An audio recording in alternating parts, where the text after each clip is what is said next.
Hi ladies, thank you so much, nice seeing you. Thank you. We are preparing for Parashat Chayei Sarah. And prepared a very nice shiur, B'ezrat Hashem. Let's talk a little bit about Sarah Imenu and her meaningful life. There was this rabbi, I heard this story about many rabbis, but here it was written about the Khatam Sofer. He lived in the 18th century. And he used to do Siyum Shas, like soon we're going to have Siyum Shas, right? So every 7 years, usually you finish if you learn it, 1 page a day. And right after he did Siyum Shas, several months afterwards, he did another one. And he made a big celebration. And people are like, how so fast? You know, several months, it's not a long time. He said, so usually we do Siyum Shas for, we set time, we learn let's say every night or every day or all day or whatever, and after a while we do Siyum Shas. This time I decided to do Siyum on a time that I didn't set especially for that, but we don't realize that during the day we wait online here, and we wait, by the doctor, or this appointment, or by the grocery store, or by the supermarket, or here or there. All these minutes I collected, and I was able to finish the whole Shas just because of that. See how much we could do with our time. Average spending time in cars, okay? Yeah. Traveling, online, in stores, whatever, it's 250 hours in driving, and another 200 hours in waiting in all kind of lines. And if somebody is doing it for several years, many years, it could come up to 18,000 hours that we waste. You know, if you don't do anything, chaval, but if you study, you do Shiur Torah, you learn, or, you can achieve so much. So imagine to yourself, if somebody gets information that, lo alenu, his life, God forbid, will end in 2 days. What he will try to do in these 2 days? All of a sudden you try to grab time. All of a sudden you realize that time is so important. Till that time, you spend time. Usually people spend time. They have time. So they don't care so much to do so much in, let's say, 1 hour. Let's say, imagine you're going on a trip. You have only 2 days in that area. You're going to try to get a tour guide that will, you want to take advantage of the trip. You don't want to waste it on sleeping in a hotel, right? Chaval, it's a waste. And so, if you have a certain time, what you're doing, usually people, they try to have as much as experience as they can, to see more places, to do more stuff, to have peace with people that you had a argument with. You try to appease this one, you try to appease that one, you try to do things that you don't have so much time. And so when we speak about Sarah Imenu, Avraham Avinu, he gave a eulogy. He after her death. And what did he say? He said a lot of things. Once we had the shiur, when we explained that all this mizmor of Heshet Chayil that we know that Shlomo HaMelech wrote, initially Avraham Avinu wrote it after Sarah's death. And so it says there, Vatischak leyom acharon. In her last day, she's happy, she's joyous, she's cheerful, she's happy, she's smiling. How can somebody smile in her last day? Right? This is what we're going to try to speak about. So, as our parasha starts, it says, "Veyu Chayei Sarah 100 shana, ו20 shana, ו7 shanim, Shnei Chayei Sarah." What is this? Life of Sarah was 100 years, and 20 years, and 7 years, This is the life of Sarah. Why is this repetition? Why we mention so many times 100 shana, 20 shana? So the rabbis explained there that in the age of 100 she was like 20, in the age of 20 she was like 7. She had the innocence of her youth, you know, when she was young. She was, you know, usually little kids, they have this innocence, they have this purity, they have this beauty of life, you know, they perceive life, life is beautiful, life is great, life is good. But it doesn't matter if she was 7 or she was 20 or she was 100. She passed away feeling that all her life were, as Rashi says, shavim letova. All were equal to the good. What does it mean, all are equal to good? What do we know about Sarah? She had one, you know, pleasant day in her life. For more than 70 years, she was barren. She didn't have kids. Okay? She's traveling from one place to another place, to here, from there. From there, they're constantly traveling, constantly wandering, because Hashem said, Hashem put them in so many tests, her and her husband Avraham. Test of emunah, test of famine, hunger. They come to Israel, and all of a sudden there's a hunger. No, there's no in the history of that place, or at all, there was no such a thing as a famine. All of a sudden, because they came 2 times, they went through this. And then her husband was thrown to a pit, to this furnace of fire, and then they had war, and then they had all kind of problems, and then Hashem asked to sacrifice her own son, the one that she gave birth when she was 90. What is this? She didn't have easy life. How can we say that all her life was shavim letova? So we are talking here about timing, about time.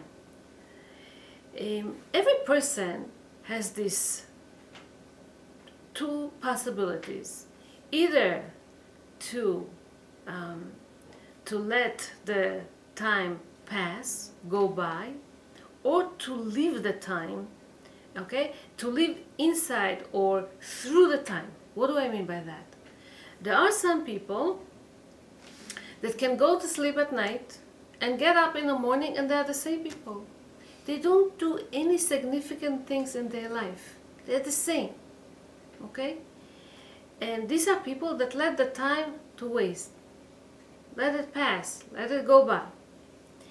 And from the other side, there are some people who take advantage of the time, who try to do as much as they can, okay? Elevate themselves, work on themselves, okay? Become better. Try to help other people. Try to have meaningful life of significance, and then they live through the time. They don't let just the time go by. Of course, that we know that Sarah, when she was young, she was innocent. She was a young girl. She ate, she drank like all of us. So what? She was Saraiman already from the beginning. But God gives us these things. Okay, we have materialistic life. We sleep, we eat.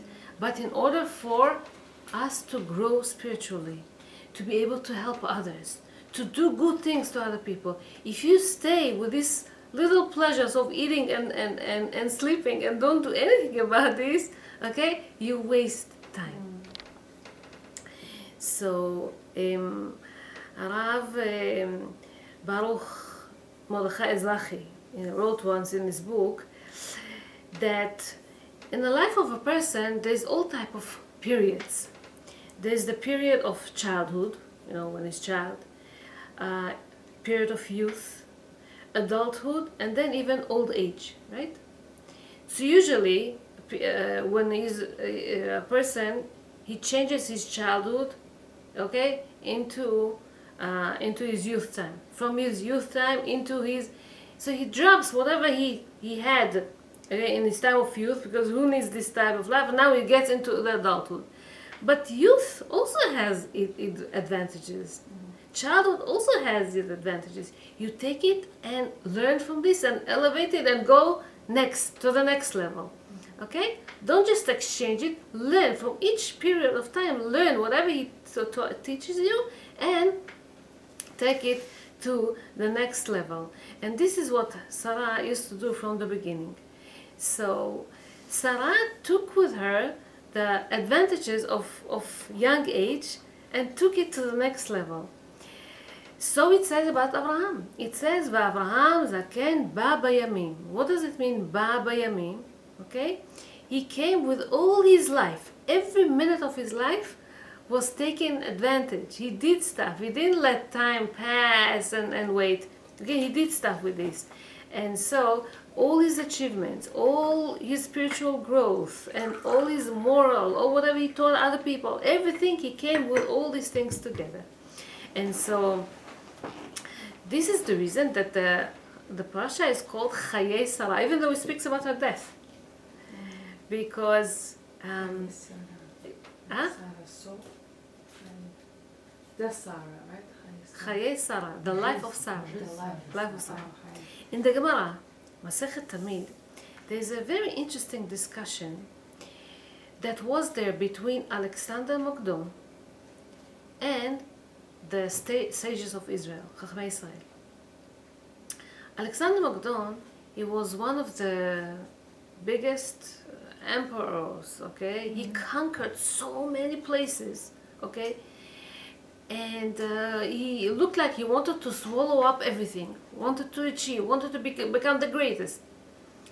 When he came to Israel, he started to ask the Israeli rabbis all kind of questions, because he knew that they're very, very smart, okay? And he asked them serial of questions. Among them were, who is the most wisest person of all?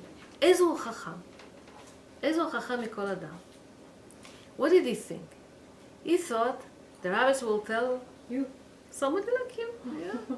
You conquered so many lands. From every place that you go, you learn their culture, you learn what they can teach you, and you learn more and more. Probably the philosophers of Greek, okay, they're very smart people, they're very wise, they know stuff, they make all kind of researches, they you know. But the rabbis didn't say it's him. The rabbis said, HaChacham, the wise person, the halomed mikol adam. I'm sorry, haroet hanolad, the one that forecasts the future, the one that, you know, thinks a little bit, you know, what's going to happen, and you know, work accordingly. Okay? And so he asked them, Ezu Gibor, who is the strongest person? And of course, what would be the answer if not you? Because, you know, he conquered so many places. The rabbi said, HaKovesh et Yitzro, the one that conquers his own evil inclination. That's the most strongest person. That's nice. Okay? And then Ezu Ashir, who is the most wealthiest person, okay? I got already Egypt, I got already Israel, I got already Syria, I got already Greek, I got already, I don't know, the whole Masatam, the whole antique, ancient world. But no, it's not you. Ezu Ashir, HaSameach b'chelko, the one that's content with whatever he has. Not that one that wants to get more and more. If you want to get more and more, you're poor. Okay? Wow. And then he tells them, if wisdom is not so important by you, if strength is not important by you, if wealth is not important for you, so what is? So he's asking them, "Ma yaseh adam v'yichyeh?" What should a person do? He should live. What did the rabbi tell him? Sheyamit atzmo, he should kill himself. What does it mean? So the rabbis explain something else, something like that. Alexander Mokdon, he wanted to live. To live means to have full, you know, take advantage of this world, to tour everywhere, every place that he goes, to conquer lands, to achieve, to grab, to swallow up, to rule, to control. That's what he wanted, to control every place, every place. And he didn't have one rest day. one place wasn't enough. He had to go to conquer another place and another place and another. When it's going to be enough for you? He did so many wars. He had so many victories that he never had any tranquility, any peace of mind, okay, any rest, any satisfaction. Eventually, they said that he got the malaria, and he died in the border next to India. Yeah. He was 33 years old. 33 or 36? He was young. Imagine to yourself, yeah, how much, how much he still wanted to do. So, Maya said, Adam here, what should a person do? He should leave. So the scientist told him, stop for a second, okay? Disconnect yourself from all these things that take your attention. Pay attention to the most important things in your life, okay? Disconnect from all these troubles and all this stress. Close your ears, okay, from this world outside, to experience the inner world of you. Pay attention, listen to your inner world. What your neshama is telling you, what your soul is telling you. We say if you learn one daf of Gemara, one page of Gemara, if you learn Torah, if you have so much pleasure, okay? And so whoever wants to live good life, he needs to focus on his goal. Because if you're not focusing on your goal, you scatter all over and you lose it. Let's say there's a mountain climber. They like to climb to the Everest, to this big mountain, to that mountain. So if you don't focus on what you have to do to get to the peak of the mountain, and meanwhile you chase after animals, and meanwhile you look at the view, you enjoy the weather, you do all this stuff, you're not going to get into the peak. But if you're focused and you know what you're doing, you can get there, okay? So a person that is not using, okay, all kind of external means in order to get to all kind of titles, to become smart, to become rich, to become strong, okay? You don't need this external means. This is, so in his essence, in his inner essence, he becomes the smart, the rich, and the this. Only when a person is above materialism, okay, he's not looking for another bigger house, a more luxurious car, okay, more honors, more this, more that, okay?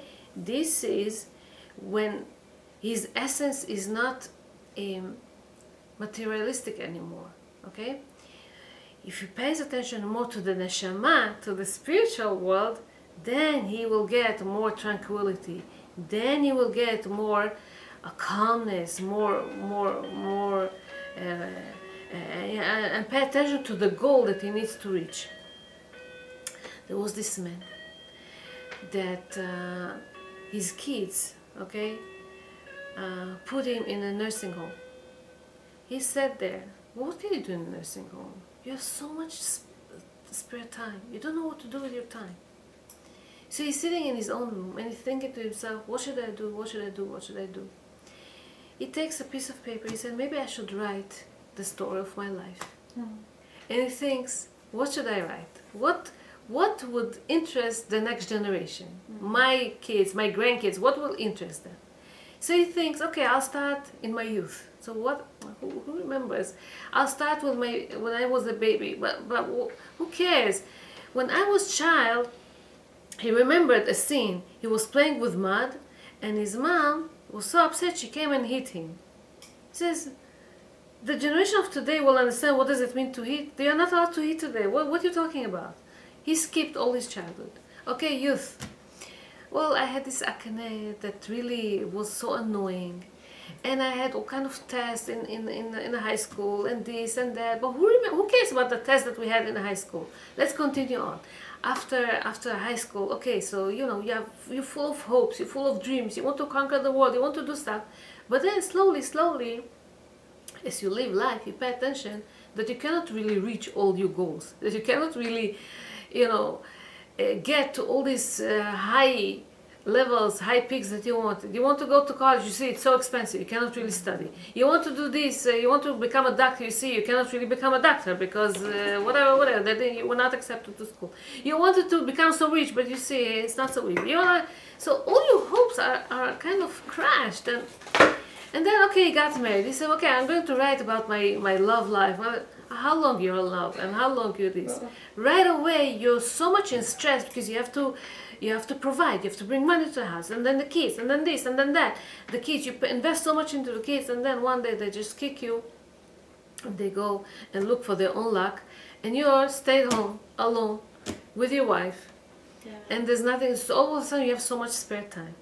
Okay, we came to the age, we become 50, we become 60, here we have to start to go to this doctor, to that doctor, to this appointment, to that appointment, to this hospital, to that hospital. And after a while his wife passed away, and then he stayed, and then his kid put him in this nursing home. So what should I write about? He was thinking, he didn't know what to write. In the morning, it's a fable, in the morning they say that they were trying to open the door. They opened the door, the nurse or whatever, they saw an old man, cold already, bent next to his table. Didn't write anything, he just wrote, story of my life. Didn't know what to write in this story of my life. So what did he do in this life? What is significant thing he did, to others? Did he invent anything? Did he wrote some time for music? Did he create anything special? Did he do something with his life? Oh, he just wanted to provide, to have some food, to go to the bathroom, to go to have fresh air. And what's the purpose of life? So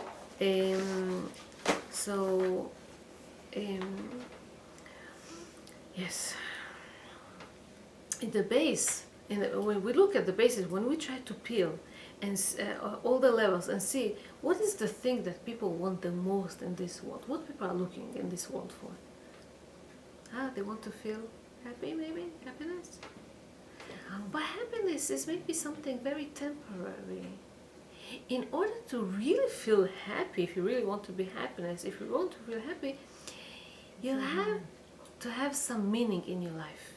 If you have meaning in your life, you live a life full of meaning. So this is how you can get into happiness, Basically, when you don't live life for yourself, but when you give your life to others. Okay?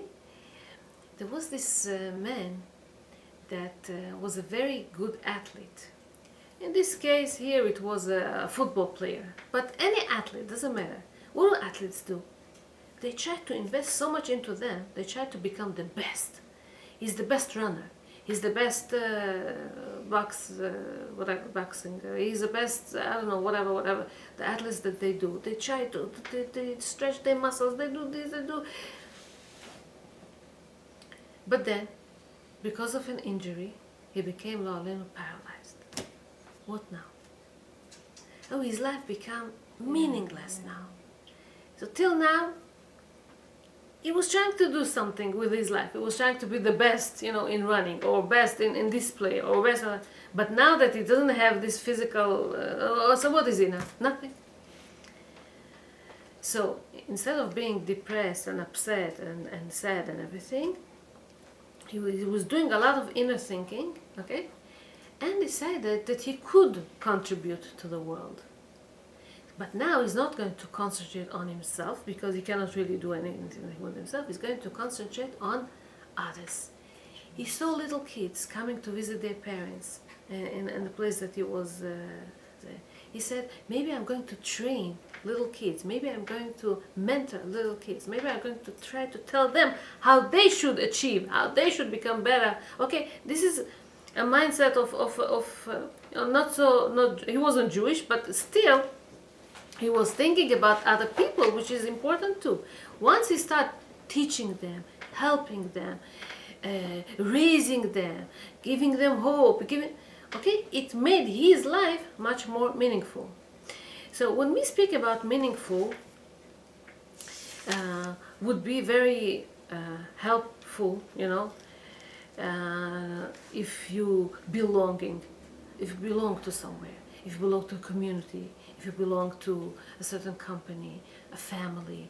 You know, if you have a place, if you have a family, you feel proud of wherever you came from. You feel good to the place that you go to. You have a house, you have a place, you belong somewhere. Okay, it's a plus. It's a one step. Another thing to have meaningful life is to have purpose. What's your purpose in your life? Once you have purpose in life, okay, it makes it better. If people, for example, volunteer, not one time, volunteer in a consistently, it all of a sudden gives the purpose in their life. Somebody says, I want to learn medicine to heal others. That's purpose, that's good. One saying, I want to educate my kids. So sometimes she's willing to stay home even for a while, not to go to work or not to work on her career, but to spend time with her kids. It's also something very meaningful that you do, because you want your kids to have a mommy at home, to pay attention to them, to teach them, to guide them, to tell them what's true, what's wrong, what this, what that. But nowadays, it's kind of... We're losing it. Yeah. We're losing it. It's kind of embarrassing to say that I'm a home. Of course. Well, Of course. But it depends how you feel about this, not what people think about if you. Feel low. If you feel good about what you do, if you know that you're doing the right thing for your children, for your family, okay? So you don't really mind what people tell you. And I don't say that you 100% you have to stay home all the time, but many times the time that you do, even though you're staying home, you're with your phone, you're on your computer, you're busy with Facebook or something, or talking to friends, and again you're not with your kids. Yeah. So if you're staying home, do it 100% the right way. To be available to your children. They ask you a question, you can answer them. Don't tell them come later, and don't come ever. So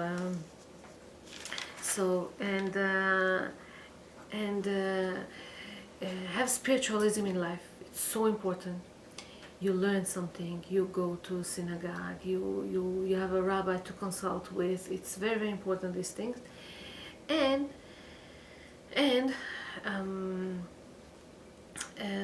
wanted to tell you about Rabbi Azriel Tauber, passed away recently. That's sad. So once he was asked by a family of a sick man to go and visit him. He doesn't want to talk to anyone, they told him. He's depressed. He's laying down in the hospital. He doesn't want to see anyone. He doesn't want to communicate with no one.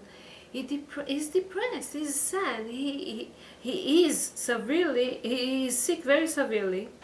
And doctors say there's no hope. So if he feels there's no hope, why did Hashem do it to him? It's like that. So the rabbi went. And he wants to talk to him, but the guy turned his back to the wall. He doesn't want to talk to him. And the rabbi is, hello, how are you? And he doesn't want to answer. Again, he's trying the conversation. He doesn't answer. And again, eventually the rabbi told him, hey, I did a long way coming to you. Okay, I want to speak to you. So the guy turned his back for a second to see who's talking. The rabbi, he saw that there is something in there, and he started to ask him all kind of questions. So he asked him, what happens if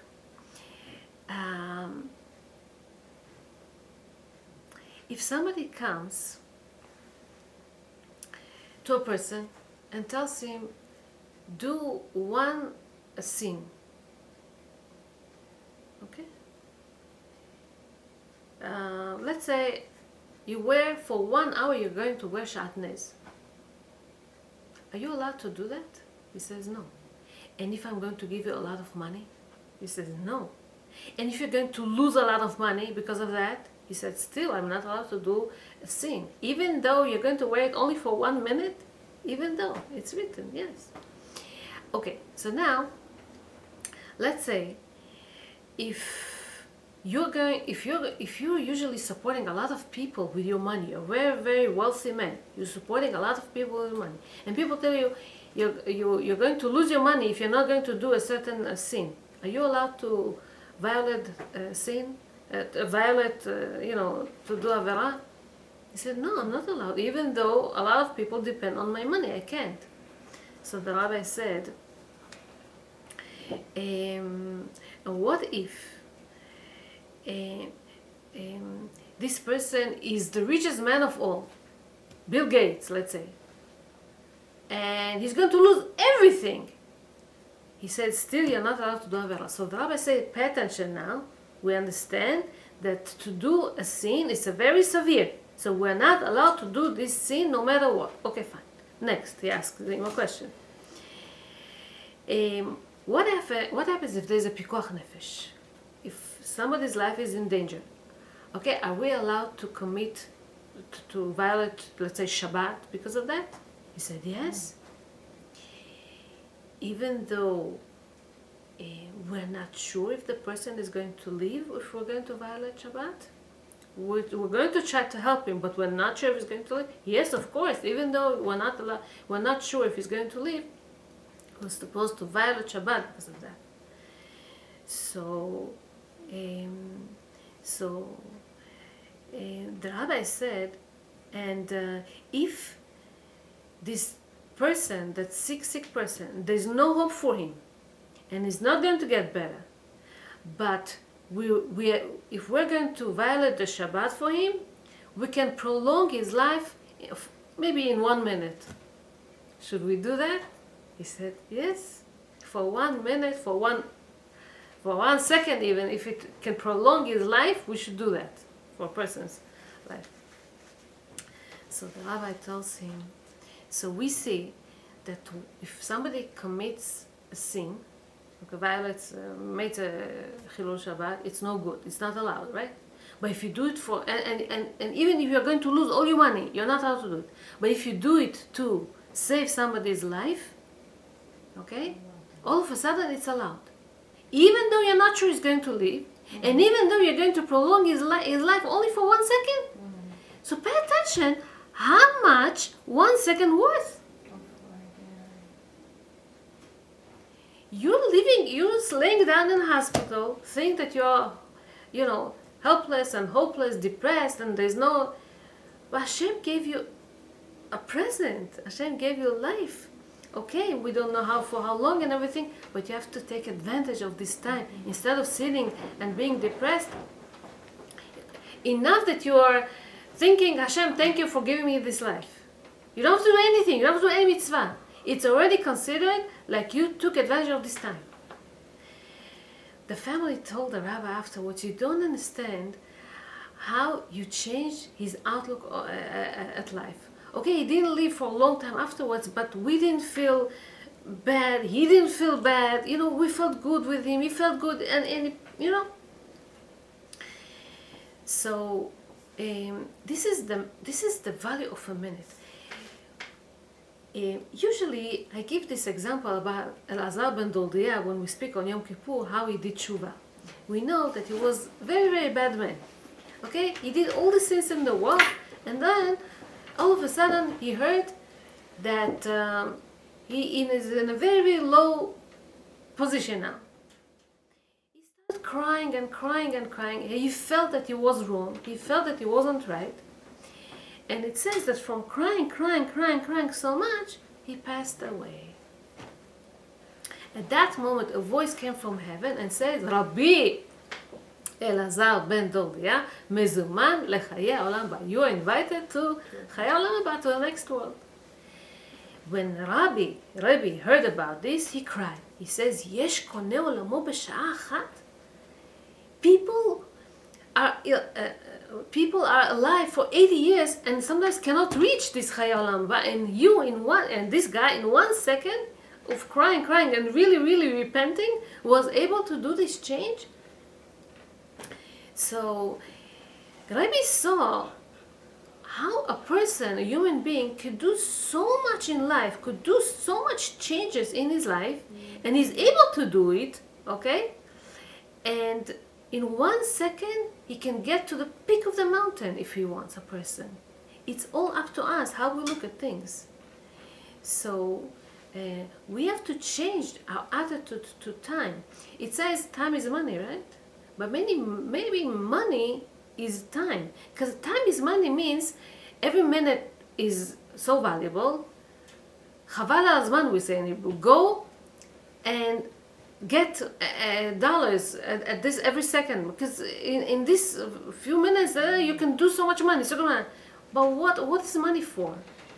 If with money is time. With money, if you have some money, okay, instead of walking 1 hour to shul, you're going to drive, let's say, for 10 minutes, okay, and in this 50 extra minutes that you have, you do a good thing to someone. You do chesed, the kindness. You do great things to others. Okay. This is when money you transfer it to time, because with this extra time you did so much. These things that you did with this time now is eternal. It's for life now, because you helped other people. It's not something that you do to yourself. See what type of a personality was Sarah Imenu. Sarah Imenu, it says about her that she was one of the 4 mothers, Sarah, Rivka, Rachel, and Leah. She was one of the 7 prophets that we had. She was one of the 23 righteous women in the world. It says in Parashat Rabbah that Avraham Avinu was converting men, and Sarah was converting the female.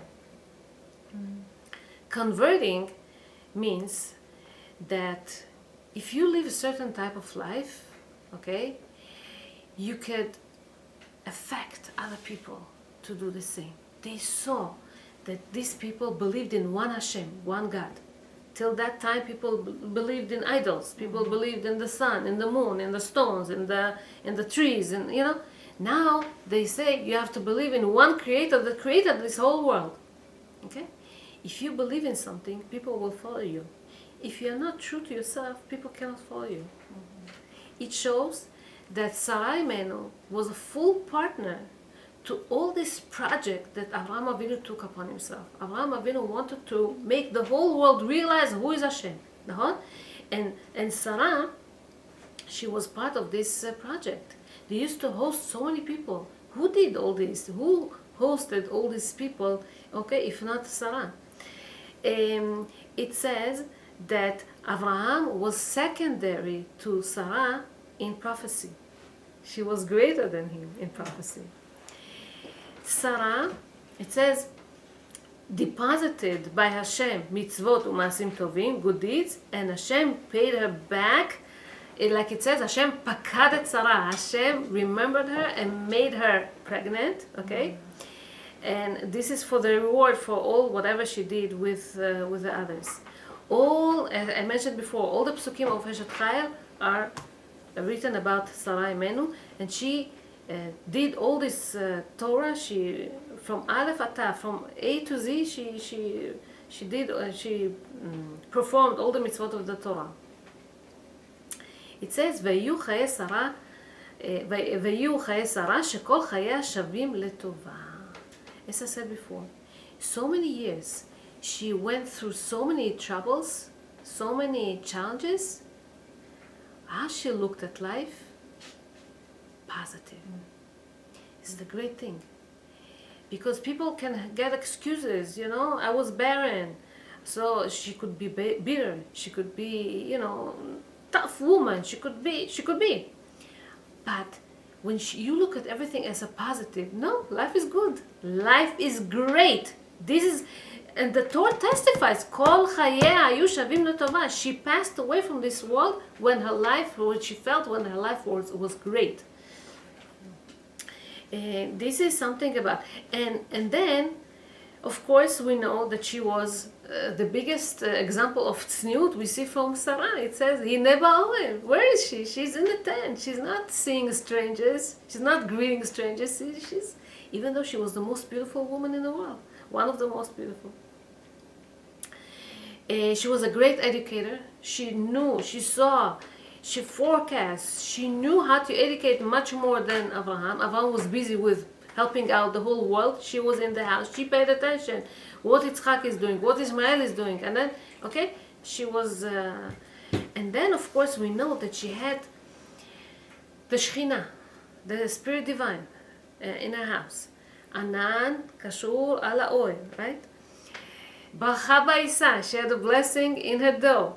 The food was tasty, was fresh from Erev Shabbat to Erev Shabbat. So many guests they had, and she does, she does 5 pounds or whatever pounds she does, and it stays for so many guests, and it's fresh, and it fills up by itself, and this is the bracha that she had. And the lighting candles, she lights candles every Erev Shabbat, and it stays till the next Erev Shabbat. So we see, we're asking, what is this meaningful life that she had? This is the meaningful life that she had. And when she passed away, all this blessing stopped. No bracha anymore, no ba'isa, v'lo ba'oil, v'lo b'adlakat nerot, and nothing. And so it says, when she passed away, ותמות שרה בקריית ארבע היא חברון. She passed away in קריית ארבע היא חברון. Why it says קריית ארבע היא חברון? That place that she passed, it says in Yalkut Shimoni, had 4 names. Eshkol, Mamre, these were the friends of Avraham Avinu. These places were named after Eshkol and Mamre. Kiryat Arba and Hebron. Okay?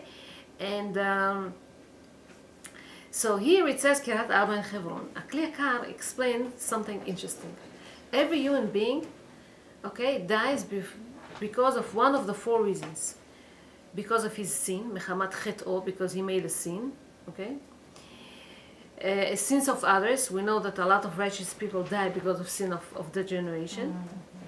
Number 3, natural cause, natural death, because we have 4 essence in our body, and they just fall apart. And then it says mitat neshika. Is only righteous people die this way when their neshama is cleaved to Hashem, easy death, no problem.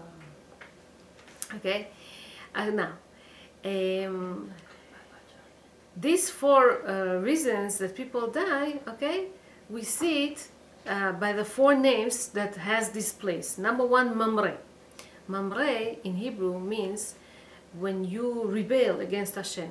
Mamre, you don't listen to the Mamre, Zaken Mamre or whatever. Number 2, אשכול. אשכול מלשון שכול. שכול, when somebody, למה אשכל את שניכם, אומרת רבקה. When the kids die or somebody, lose somebody very important to him, life of somebody, and this is against somebody that dies because of the sin of other people, and so they become shakulim, they become. This wasn't the problem of Sarah. Kiryat Arba, it's against the 4, against a person that dies because of natural death. We spoke about 4 essence of a person, 4 basics of a person. People contain usually the fire, the water, the afar, the sand, and the spirit. And when they gets apart, this is when somebody dies. And number 4 is Hebron. Hebron is from the word chibur. Chibur, connection. Neshika, hashaka. Connection and cleaveness to Hashem. So it says that Sarah Imenu passed away only because natural cause, because natural death, Kiryat Arba, and Hebron, because she got connected to Hashem. Not because they bury in Hebron? Not because of other place. Avraham Avinu, he bought this place. This is the first grave ever that was bought with full money, 400 shekel kesef, whatever was the amount, and he bought it, and it's written in the Torah, and it's sealed, and he got there that it's his and whatever. So how do we know that Sarah had meaningful life? מה זה, we mentioned before, ותשחק ליום אחרון, that she is happy, she's content, she is smiling in her last day. When was Rivka, when did she pass away? She died after she heard about the Akedah, right? Came to her the Satan and told her, I see that your husband is killing your son. So Sarah Imenu didn't die because she was scared that Yitzchak was dying.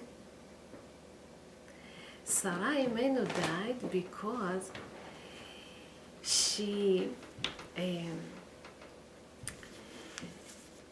look at this. Avraham Avinu tells about Sarah. It says, ויבוא אברהם לבכות לשרה, לספוד לשרה ולבכותה. He came. It says where he came from? From Har Moriah. He came from the Akedah. What does Avraham try to tell us? He tried to tell us, look at my wife Sarah. Look what kind of legacy she have left in this world. What kind of son she left. Think about this. Yitzchak Avinu, when was he born? When Sarah was 90 and Abraham was 100. They are a rich couple. They were full with money and gold like I don't know what. Really, really rich people. Usually, a child that's born after so many years, what type of a child it becomes? And to a rich, rich family? Spoiled. Spoiled kid. Okay? Tell him, take a shower with lukewarm water, not with hot water. No. Buy him all the snacks, buy him all the creams and the cakes and this, because he's used to it, right? But Sarah Imenu didn't raise him this way. When Avraham Avinu tells Yitzchak that he needs to sacrifice him, what did Yitzchak tell him? Please, Abba, tie me up. זה נקרא עקדה. עקדה means to tie him up. Please tie him up. Why tie me up? So I won't kick you. And then I will not do the korban, my korban, I would not blemish it. I want to become full. I want to become olat mima. What type of a child, a spoiled child speaks this way? Tie me up and kill me. Why did he do this? Because he wanted to increase the name of Hashem, right? This is the type of son that Sarah Imenu brought to the world. This is the education of Sarah Imenu. This is what it means, ותשחק ליום אחרון. This is what Avraham Avinu eulogizes his wife, okay, his beloved wife. And then, how do we know that her legacy continued? When she passed away, so the Anan wasn't there anymore. Okay, no divine spirit on the and not Bacha Ba'isa, and not Ner Dolek. Who brought all these things back? Rivka. כתוב, ויביאיה יצחק האוהל לשרה עמו. Why it says that he brought her to the tent of Sarah? Because the minute that she entered in, again, the divine spirit was there. Again, there was blessing in the door. Again, the lighting candles the light was there the whole time, constantly from Erev Shabbat to Erev Shabbat. This is something that Rivka was able to bring back to the house of Sarah. What type of wife wanted Avraham and Sarah for Yitzchak? A wife that will continue the legacy of Sarah Imenu. Don't think about yourself. Think about others. Give. Not only give, love giving. Loving kindness. We know that Rivka, she had ahavat chesed. When Eliezer wanted to test her, what type of person she is, she didn't just tell him, okay, I'll give you, or okay, I'll give you, but you take care of your camels. You know how much camels they drink? And he's a stranger. And he was big himself, Eliezer. He wasn't a midget or something that you really need to help him. She could give him the pitcher himself, and he would go and... She ran, she came, she did everything diligently, fast, she did. Loving kindness. This is a personality that fits the house of Sarah and Sarah. She continued the legacy of the family. This is what's called ותשחק ליום אחרון. She knows in her last day, I did my share. I taught my kids. I built a house of Israel. I know that I did whatever I had to do. Okay? This is what we learn from Sarah Imenu. May the zchut of Sarah Imenu and Rivka Imenu and all the mothers stand by us, Bezat Hashem, and we, Bezat Hashem, would be able to have such spiritual, good children, Bezat Hashem. Thank you so much. God bless you. Thank you.